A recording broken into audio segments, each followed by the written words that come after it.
Yes, the Honorable Wandayi.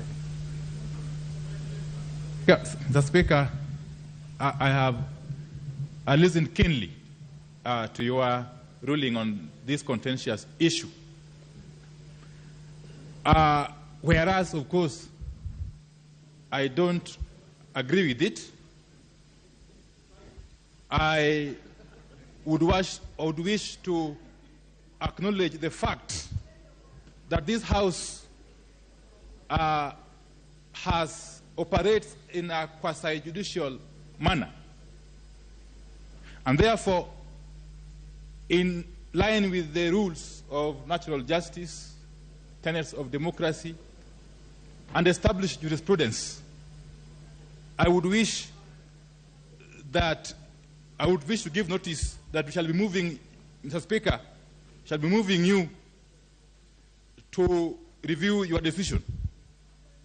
And for that reason, Mr. Speaker, I'll be asking you to give me opportunity to make certain submissions or to make an application for you to review your decision, which is obviously in line with the established jurisprudential practice.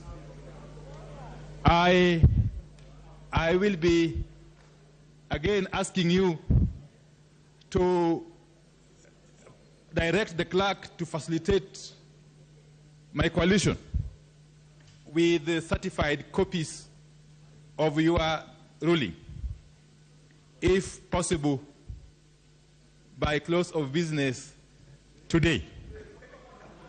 Mr. Speaker, I say this with tremendous respect to your office and to the institution of Parliament.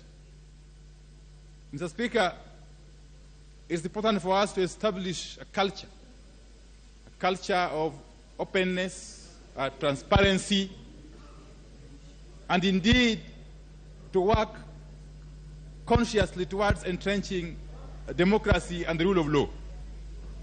So I will be asking you, Mr. Speaker, to allow me to make that application formally at the earliest possible opportunity. Mr. Speaker, I'm seeking leave. Order on the